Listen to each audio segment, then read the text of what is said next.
Irmãos, o tema da mensagem de hoje é recomeços. Você já viu que o tema teológico é direção divina e o tema antropológico é um que deveria nos chamar muito a atenção, prontidão humana. Os anjos, diz a Bíblia, obedecem a Deus à voz da sua palavra, ou seja, no momento em que Deus fala, eles prontamente obedecem. Nós, às vezes, temos muitas dificuldades em obedecer a Deus com prontidão. Temos que ouvir durante anos e anos, às vezes durante décadas, literalmente, numa igreja, até que, de repente, nós nos rendemos, que o nosso problema não é necessariamente de conhecimento. Certamente, numa igreja como esta, não é, onde se prega, se expõe a Escritura. Nosso problema maior sempre é de rendição, e às vezes levamos muito tempo. O povo de Deus prefigurou isso no Antigo Testamento. E o livro de Deuteronômio, uma palavra grega que pode ser traduzida grossamente como segunda lei, embora não seja de fato isso, nós vamos ver o que realmente é. O livro de Deuteronômio é uma espécie de recomeço.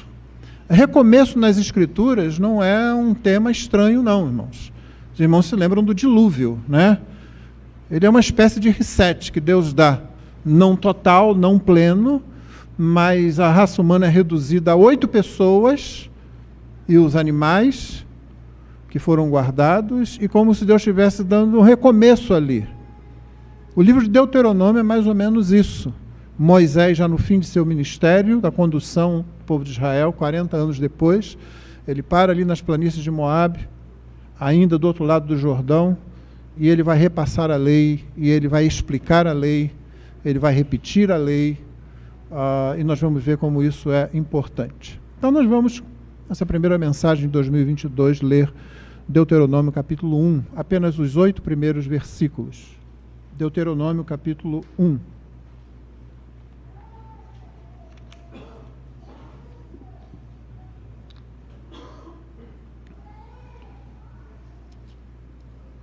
Diz assim a palavra de Deus.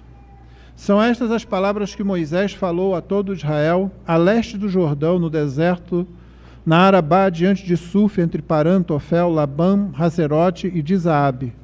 É uma jornada de 11 dias, desde Horebe até Cardes Barneia, pelo caminho dos montes de Seir.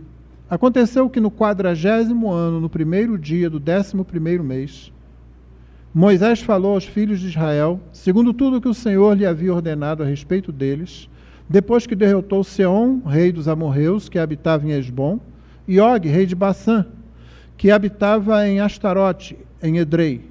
A leste do Jordão, na terra de Moabe, Moisés encarregou-se de explicar esta lei, dizendo: O Senhor nosso Deus nos falou em Horebe, dizendo: Vocês já ficaram bastante tempo neste monte.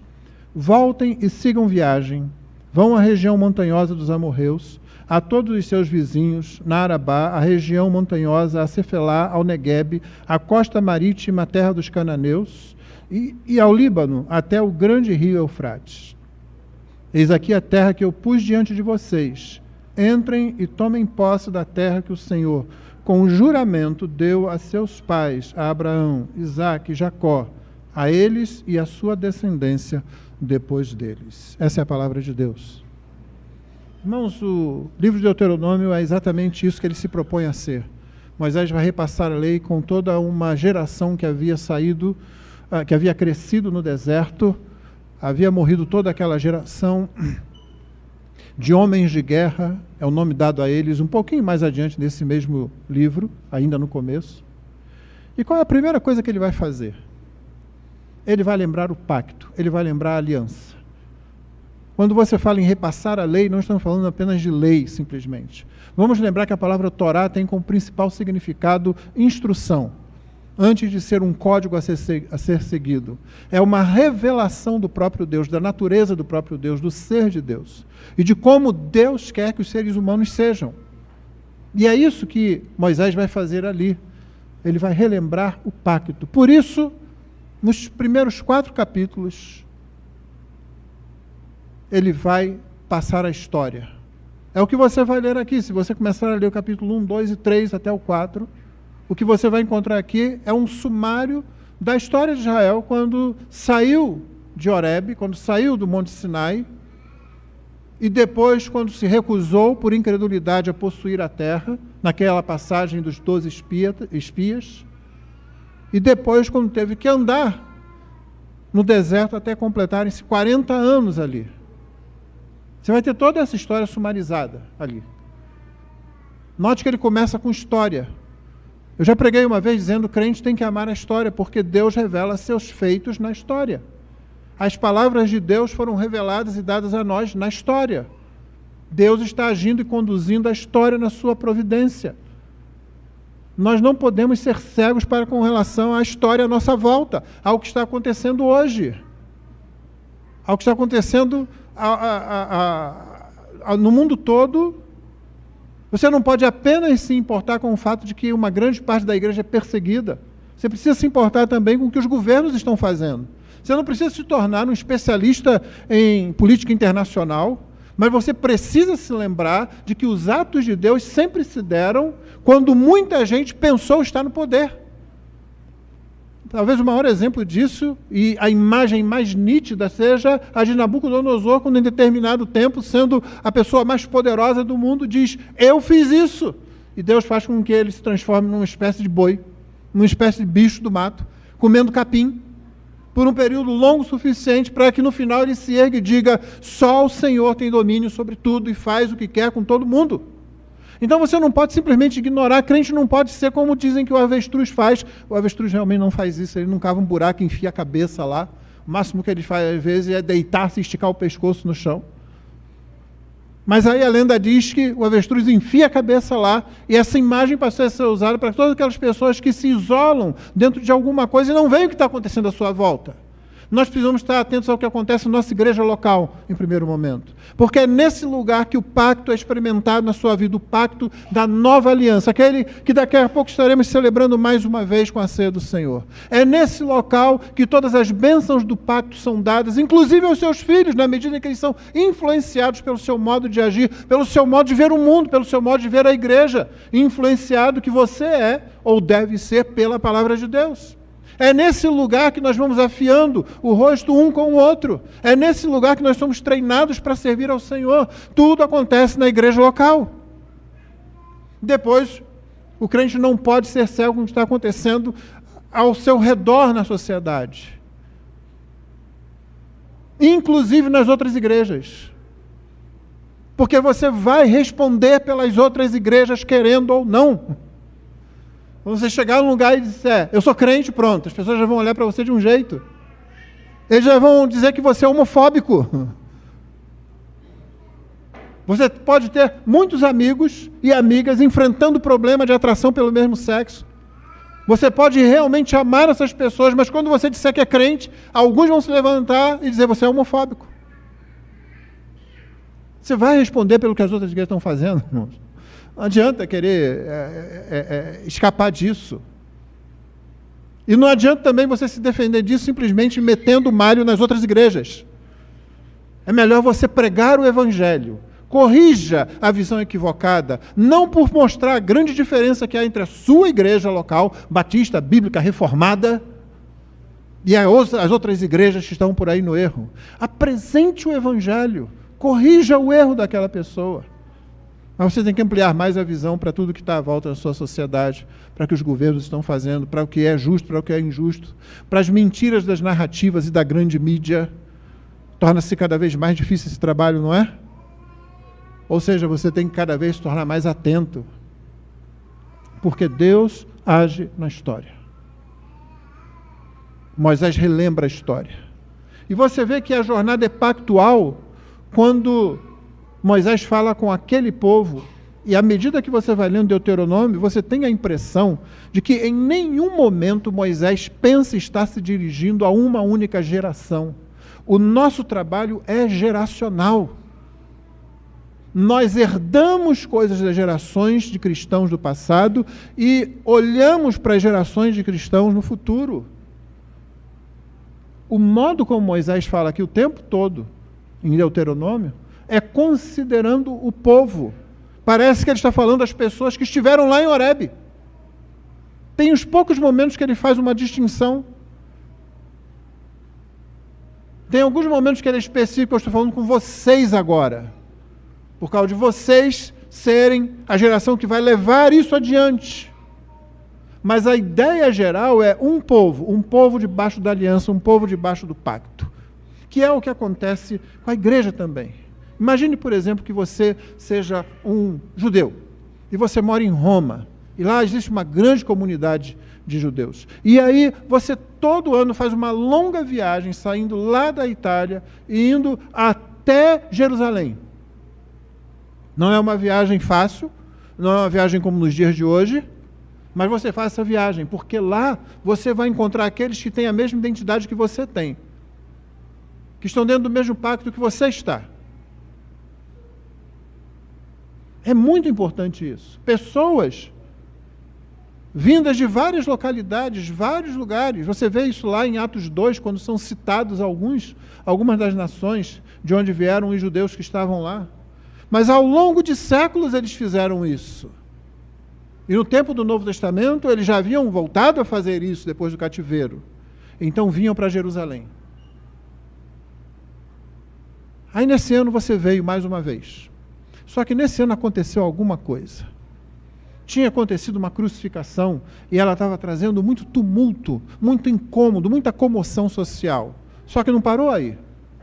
De repente, num dado momento, você ouve um barulho estranho, e você vê um sujeito que se levanta para pregar, ele cita o profeta Joel.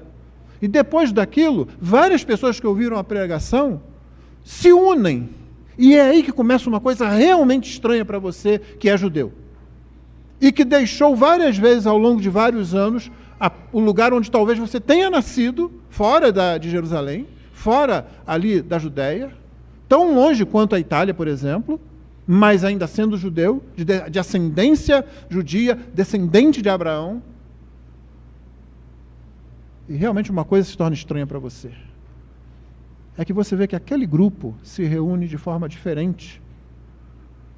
Não acontece somente naquele dia em que você viu o reboliço, em que o sujeito se levantou fazendo uma exposição rápida de Joel.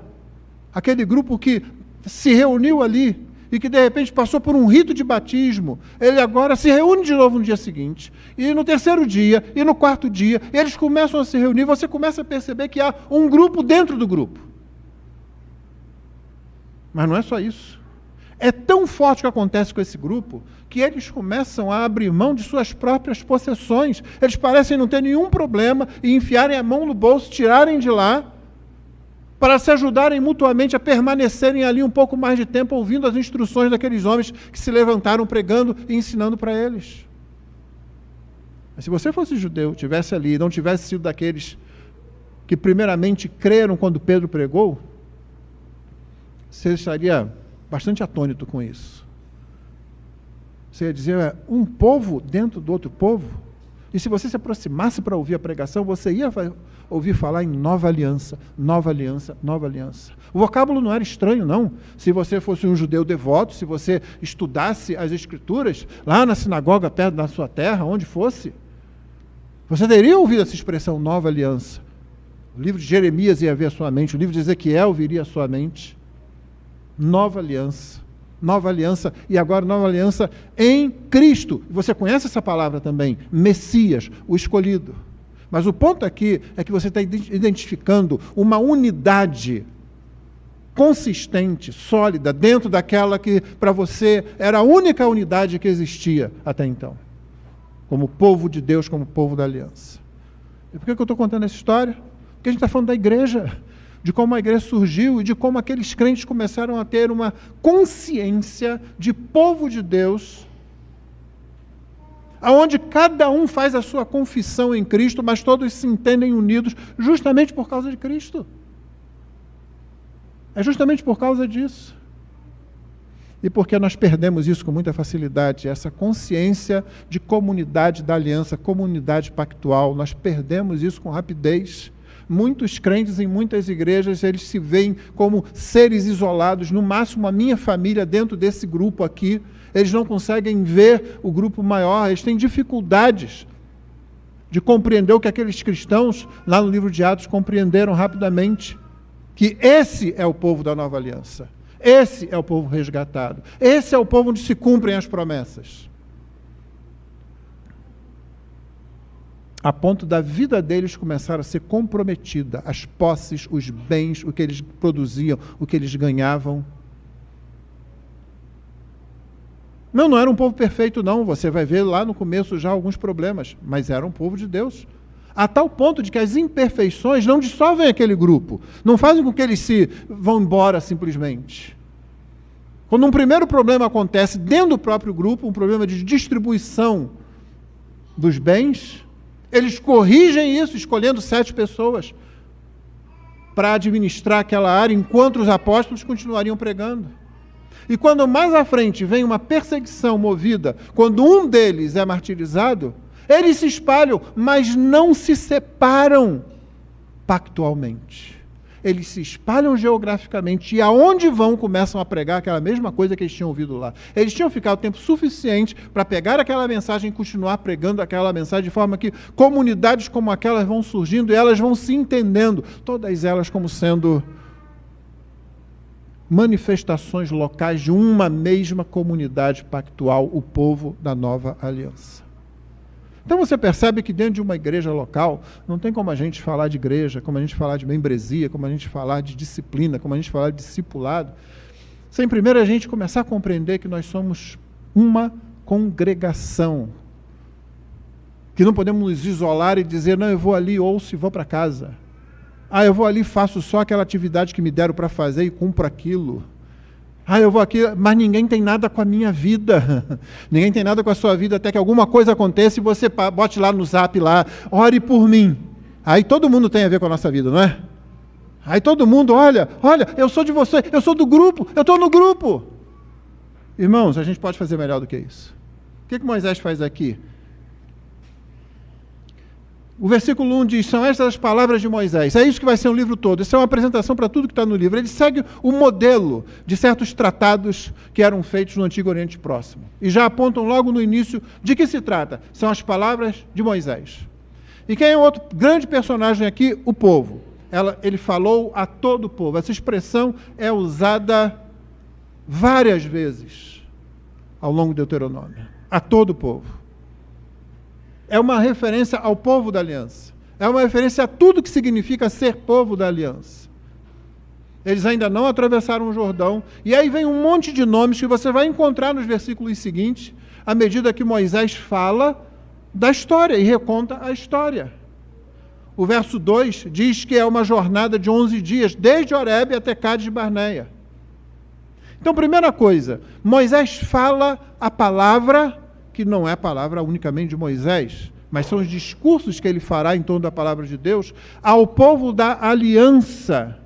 A palavra de Deus, a todo o povo de Deus, remete a gente ao pacto de Deus com o seu povo. É isso que vai ser lembrado. A jornada de 11 dias nos diz que não importa como você utilize o cálculo, alguns comentaristas aqui vão em direção contrária, mas o fato é que não era uma jornada que pudesse ser feita somente em 40 anos. É a incredulidade que é apontada aqui. Aliás, uma coisa que você vai perceber aqui, nesses primeiros 4 capítulos de Deuteronômio, são várias pinceladas que Deus dá em situações onde o povo falhou e não teria falhado se tivesse confiado no Senhor. Uma delas é essa. Olha, só para lembrar, viu? A distância aqui, o que a gente levaria aqui, 11 dias, tá? Como eu disse, não importa como você queira calcular isso, não dá para transformar 11 dias em 40 anos. Entendeu? Vai ficar sempre o seguinte, a gente era muito menos tempo. E foi muito menos tempo que eles fizeram da primeira vez. Por causa disso, logo depois de dizer que é uma jornada de 11 dias, o verso 3 diz a única data que você encontra no livro. Aconteceu que no 40º ano, no primeiro dia do 10º mês, Moisés falou aos filhos de Israel. É outra pincelada, entendeu? 11 dias, 40 anos, vão guardando isso. Deus quer que isso fique na mente. Deus está ensinando história porque é preciso que a gente perceba o que a gente veio fazendo ao longo da história. Irmãos, toda vez que chega no primeiro dia de um ano novo, ou da passagem do dia 31 de dezembro para o dia 1º de janeiro, obviamente nós parece que temos essa necessidade. Como eu disse semana passada, nós precisamos dessas marcações temporais com certa regularidade. Elas não nos fazem mal, não. Claro que um monte de gente pode aproveitar essas datas de forma equivocada, superficialmente, com tolices e bobagens aí, né? Eu espero que você não tenha sido daqueles que foi lá para beira da praia pular 7 ondas e esperar que, né, alguma coisa acontecesse. Eu estava na beira da praia, graças a Deus, tive esse privilégio esse ano. No ano passado eu estava debaixo de neve, mas não fiquei pulando ondinha não, irmão.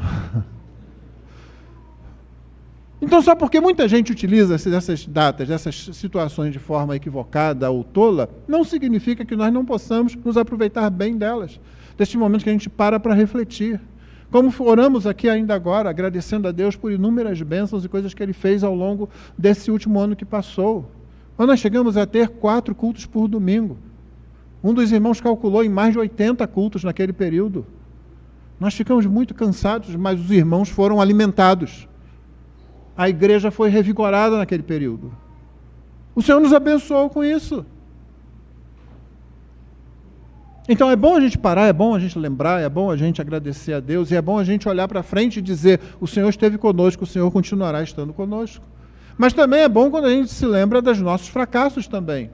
Porque nós pensamos tanto na misericórdia de Deus, que continuou ao nosso lado mesmo naqueles momentos, como aprendemos também para confiarmos mais no Senhor. É por isso que tem essas pinceladas aqui, olha, 11 dias, 40º ano. E o que é que Moisés vai falar, versículo 3, ainda? Segundo tudo que o Senhor lhe havia ordenado a respeito deles. Moisés ia falar segundo tudo que o Senhor lhe havia ordenado a respeito do próprio povo de Deus. Por quê? Porque o pacto é essencial. Porque aquela geração conhecer o pacto, conhecer a aliança, conhecer o que significa ser povo da aliança, o que ser membro da aliança, o que significa se relacionar com Deus nos moldes da aliança e se relacionar com os outros povos nos moldes da aliança, isso é essencial à identidade daquele povo e a tudo que aquele povo pudesse fazer. O versículo 4 te dá uma outra localização temporal, mas não tão precisa quanto 40º ano no primeiro dia do 11º mês do versículo 3. O versículo 4 nos diz apenas, depois que derrotou a Seom, rei dos amorreus, que habitava em Esbom, e Og, rei de Baçã, que habitava em Astarote, em Edrei. Para você e para mim isso pode não significar muita coisa, mas para aquele povo que estava ali, eles sabiam o que significava isso. Primeiro que eles já tinham vencido esses 2 reis, eles já tinham verificado isso, mas o que é interessante aqui é que esses 2 reis habitavam regiões que eram anteriormente habitadas pelo que os cananeus chamavam de refaíns, que pode ser traduzido como gigantes. Agora, isso não toca nada, não faz lembrar alguma coisa na nossa mente, não? Quando os 12 espias voltaram, 10 deles disseram, a terra é boa realmente, mas os filhos dos Enaquins estão ali.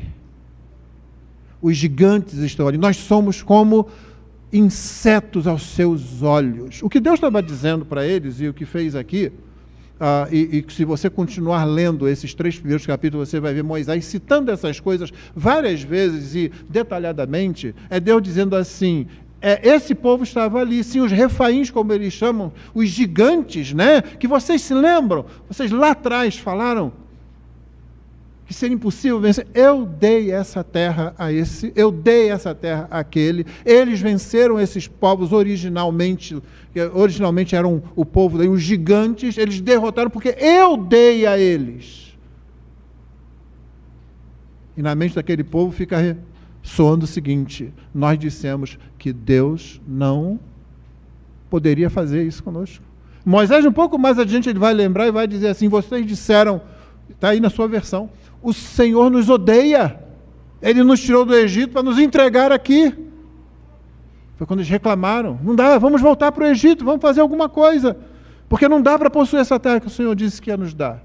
Então, quando o Senhor lembra essas coisas aqui, que para nós passam assim despercebidos, o Senhor está dizendo, olha, tinha gigantes nessas terras também, esses mesmos povos, essas mesmas cidades fortificadas, e eu resolvi dar a esses reis. Lembra que eu disse que é o Senhor quem governa, mesmo quando outros pensam que eles é que estão no poder, que estão no controle? Esses são povos estranhos ao pacto, mas Deus disse, eu dei a esse, eu dei àquele, eu entreguei essa terra para esse. Eles derrotaram porque eu dei. Lembra que vocês não confiaram em mim para fazer o que eu já tinha feito com esses povos? E isso vai ficando na mente do povo. Irmãos, as falhas são sempre nossas, nunca de Deus. Mas nós geralmente culpamos as duas pessoas pelas falhas. Ou Deus, que não fez alguma coisa direito, ou os outros. Aliás, nós vivemos numa época em que culpar os outros é a sensação do momento, né? É a geração do mimimi que culpa os outros sempre. O problema é sempre que os outros fizeram. Começou com aquela ideia vinda de algumas áreas da psicologia, não todas, dizendo a culpa é do seu pai, a culpa foi da sua mãe. Seu pai fez isso, sua mãe fez aquilo. Não, seu pai, sua mãe, seu avô, seu tataravô, pode ter culpa em alguma coisa. Não significa que você está sofrendo simplesmente porque eles fizeram alguma coisa e agora você está preso nisso. Você não escapa disso com nenhum ritual de regressão, como já foi feito em algumas igrejas. Você não escapa disso quebrando alguma maldição que está na sua família aí, porque alguém fez alguma coisa. Mas nós escapamos disso olhando para a cruz. É sempre do mesmo jeito. Escapamos disso o quê? Do nosso pecado, de simplesmente ficar culpando os outros, que é a coisa mais velha que o ser humano faz, desde o primeiro momento, quando Adão disse à mulher que tu me deste. As falhas são sempre nossas, não são de Deus. O preâmbulo do livro mesmo termina no versículo 5, a leste do Jordão, na terra de Moabe, Moisés encarregou-se de explicar esta lei, dizendo. Então aqui termina o preâmbulo do livro e vai começar o primeiro discurso de Moisés de fato. E o que ele se encarregou de fazer? Explicar esta lei, dizendo. O pastor podia pregar outra coisa. O pregador, domingo que vem, podia pregar outro negócio. Os pais estão sempre falando a mesma coisa. Bom, primeiro há uma variedade considerável de coisas para se falar a respeito das Escrituras. Por outro lado, irmão, não tem outra coisa para se falar, não. Se Deus continuar nos abençoando e continuar tendo misericórdia de nós, os irmãos nunca verão do púlpito dessa igreja alguém chegar com um livro de poesias ou com um jornal do dia para fazer a leitura e falar sobre aquilo. Eu não estou falando em tese, eu estou falando de coisas que já aconteceram e continuam a acontecer em algumas igrejas e algumas delas perto de nós. A Bíblia é deixada de lado, precisamos de coisa mais relevante. E aí vamos, quem sabe? Você tem uma coisa interessante, é crente quando descobre poesia.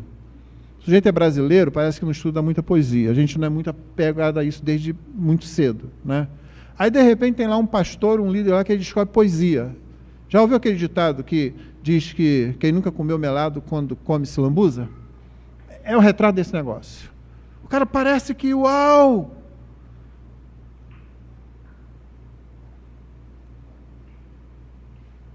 Ai de nós, quando nós deixarmos de dizer uau com a palavra de Deus. Quando você deixar de se espantar com o que Deus revela na sua palavra, com o que Ele faz, com a bondade dEle, com a insistência, com a persistência dEle, com o fato de Cristo ter vindo morrer por nós, sem ter nenhuma obrigação de fazê-lo, com o fato de Ele continuar ao nosso lado, mesmo quando nós, muitas vezes, queremos nos desviar dos caminhos dele. Queremos nos afastar do caminho dele. Que o Senhor nos conceda a graça de nos espantarmos com as Escrituras, de ler e reler o mesmo texto e ter aquela impressão que, graças a Deus, até hoje eu tenho. Às vezes que eu falo assim, gente, eu nunca tinha lido isso aqui. Eu já li a Bíblia várias vezes, mas de vez em quando a impressão que eu tenho, a única frase que me resta é essa, eu nunca li isso, tenho certeza que eu nunca li isso aqui. E aquilo é bálsamo, e aquilo é alimento, e aquilo é força, aquilo é energia pactual, se você me permitir usar esse termo. Termina o preâmbulo e ele vai fazer o quê? Explicar a lei. Explicar o que implica na repetição e no ensino à nova geração. Vamos lembrar, vamos rever, vamos olhar de novo. Vocês precisam entender isso aqui. Note, Moisés não está fazendo uma atualização da lei. A palavra de Deus nunca precisou ser atualizada. Ele não está atualizando, ele não está dizendo, essa é uma nova geração, é uma geração diferente que está... Não, irmãos. É apenas uma geração que agora vai fazer alguma coisa que a geração anterior, por incredulidade, não fez. Então eles agora chegam para fazer. Também não viu o que a geração anterior tinha visto. E agora eles têm que chegar para fazer a sua parte. E aí Moisés não diz, olha, Josué, precisa treinar bem esse pessoal. Vamos ter exercício aqui de guerra todo dia agora. Bota esse pessoal aí para treinar. Precisamos de homens de guerra pronto. Aqueles homens de guerra, você vai ler essa expressão aqui, os homens de guerra caíram no deserto, morreram lá, toda aquela geração. E Moisés teria dito, precisamos de homens de guerra. Não, ele não faz isso não. Ele fala, precisamos de homens do pacto. Precisamos de povo do pacto. Nós precisamos de gente que compreenda a aliança, que compreenda que a nossa derrota e a nossa vitória não dependem do nosso preparo bélico, do nosso treinamento militar, não depende nem mesmo do nosso empenho em querer conquistar uma terra. Nós somos povo da aliança e a nossa derrota ou vitória depende do quanto nós estamos dentro das estipulações do pacto que Deus nos deu. Por isso ele vai explicar a lei de Deus, vai ensinar novamente, vai repetir, vai ensinar e vai falar novamente para que aquele povo aprenda, para que aquele povo conheça. O Senhor nosso Deus falou em Horebe dizendo, vocês já ficaram bastante tempo neste monte. Voltem e sigam viagem. Vão à região montanhosa dos amorreus. E aí a descrição física que tem aqui mostra o tamanho enorme. Na verdade, o povo de Israel, nem nos reinados de Davi e Salomão, chegaram a habitar toda essa região que é descrita no versículo 7. Mas era toda essa região que estava diante deles. O que isso nos ensina, irmãos? Siga em frente. Siga em frente. Quando você abre lá em Hebreus, o autor de Hebreus, ele vai começar a falar de Melquisedeque, lá pelo capítulo 5. Ele vai dizer assim, olha, só que tem coisas mais difíceis aqui, e eu não posso falar sobre essas coisas com vocês, porque vocês se tornaram tardios para ouvir, vocês se tornaram muito lentos, vocês se tornaram sem zelo. Vocês já deviam ser mestres, vocês já deviam ter conhecimento suficiente para que eu pudesse falar dessas coisas. Só que eu ainda não posso, eu tenho que tornar a dar leite. O que significa, irmãos? Não que existe uma parte do evangelho que é para quem toma leite, outra parte que é para quem come carne. Não é isso, não. Eu já expliquei isso quando comecei a expor Coríntios novamente. Acontece é que o coração da criança em Cristo, do crente carnal lá de 1 aos Coríntios, você se lembra? O crente carnal é aquele que é infantil. Ele está mais guiado pelas suas percepções do que pela fé no que Deus disse. E naquela argumentação, o autor de Hebreus ele vai dizer, vocês tinham que ter prosseguido, vocês tinham que ter caminhado, vocês tinham que ter ido à frente. É um grande perigo, irmãos, em qualquer batalha você ficar parado. Se você já assistiu um bom filme de guerra, se você quiser assistir uma boa série, assista Band of Brothers. Você assiste isso, você vai ver que várias vezes, ou pelo menos num momento especial, mas você vai ver isso em qualquer estratégia militar. O sujeito está sob fogo ali, e eles estão meio que encurralados, e ninguém vai conseguir chegar a tempo, até que alguém que tem brio, geralmente é um comandante, foi treinado para isso, vai dizer assim, nós não podemos ficar aqui, senão nós vamos morrer. Nós temos que sair daqui. Talvez alguns de nós vão morrer nesse processo, mas nós precisamos nos mover, não podemos ficar parados aqui. Na vida cristã você não pode ficar parado, você tem que progredir, você tem que crescer. O que Deus disse para eles é que vocês já ficaram um tempo demais, agora um pé na frente do outro e vamos adiante, vamos prosseguir. Essa palavra é justamente que Paulo usa, quando ele diz, precisamos prosseguir para o alvo. Ele chega a dizer, uma coisa eu sei, é que deixando para trás as coisas que ficam lá, eu prossigo para o alvo.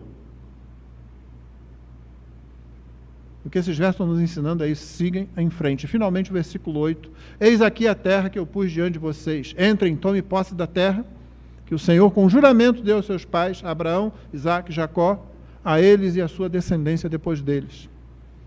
Você viu a importância da história, você viu como Deus resgata isso, a tradição pactual na vida do povo, de Abraão até Moisés, e a experiência de Deus no cumprimento dessas promessas pactuais, de Abraão até Moisés. Eles tinham a tradição, eles tinham ouvido o ensino, e agora eles tinham visto também e experimentado Deus agindo. Deus dá o pacto e Deus mostra, eu sou capaz de cumprir cada promessa que eu faço pactualmente. Em segundo lugar, você pode transportar isso para o Evangelho e ver a importância do Evangelho. Desde Cristo, desde o pacto que nós celebramos, nós bebemos o cálice da nova aliança. Isso deve ficar na nossa mente. Ele é poderoso para cumprir todas as promessas pactuais da nova aliança, assim como fez com a antiga aliança. Não foi Deus que falhou na antiga aliança, foi o povo que falhou. Na nova aliança, Deus sustenta esses dois lados e nós podemos confiar nele. Por isso, irmãos, o recomeço já aconteceu.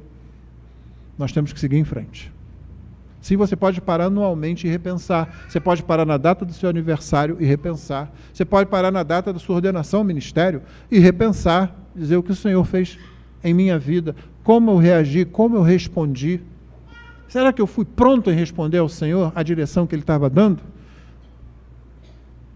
Porque o que Moisés vai colocar aqui para o povo é justamente isso, sejam prontos em responder ao Senhor.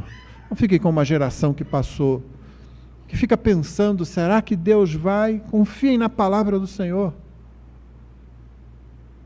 Porque o Deus da aliança nunca quebra a própria aliança.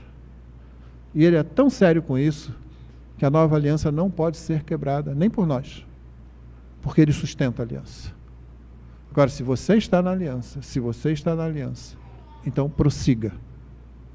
E não é só 2022, é o tempo que Ele te der. Prossiga, põe um pé na frente do outro, prossiga no crescimento no Evangelho.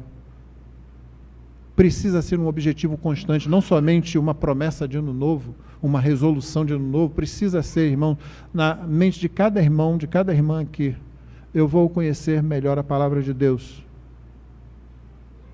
Eu vou conhecer melhor a palavra de Deus. Porque eu quero falar da palavra de Deus para aqueles que estão perto de mim. Só isso já te dá muita coisa para fazer, já te dá um bom objetivo. Eu quero falar com as pessoas que estão próximas a mim, que não conhecem Deus. Então eu vou conhecer mais a palavra de Deus. Comece de onde você está, mas siga em frente. Não fique parado, não. Deus dá a direção, a palavra dá a direção, o Evangelho dá a direção, siga em frente. É isso que você tem que fazer. É isso que nós temos que fazer. O nosso recomeço, de fato, foi na cruz, quando fomos feitos novo homem, nova criação em Cristo Jesus. Agora nós prosseguimos para o alvo e nós olhamos para a consumação, quando todas as promessas da aliança serão plenamente executadas pelo Deus que não pode falhar. Que o Senhor nos abençoe e nos conceda graça para vivermos assim, não somente ao longo desse ano, mas ao longo de toda a nossa vida. Vamos orar. Pai, obrigado pela Tua palavra, obrigado, Senhor Deus, porque o Senhor é paciente conosco, porque o Senhor nos para ouvir a Tua voz, para ouvir a Tua palavra, porque o Senhor nos abençoa, nos dando direção, e porque o Senhor mesmo é quem derrama em nós corações desejosos de seguir-te e de fazer aquilo que o Senhor quer. Dá-nos a Tua bênção, Senhor, para que nos entendamos como povo, como congregação, não como indivíduos que simplesmente estão no mesmo local. Dá-nos a Tua bênção, Senhor, para que de fato estejamos atentos àquilo que o Senhor está fazendo ao nosso redor e em nós. E dá-nos a Tua bênção, Senhor, para que, conscientes da Tua fidelidade, nós prossigamos caminhando no caminho que o Senhor tem para nós, cumprindo a nossa jornada, de modo que teu nome seja glorificado em nossas vidas, como povo, como indivíduos, como famílias, para a glória do nome de Jesus. É em nome dele que nós oramos. Amém.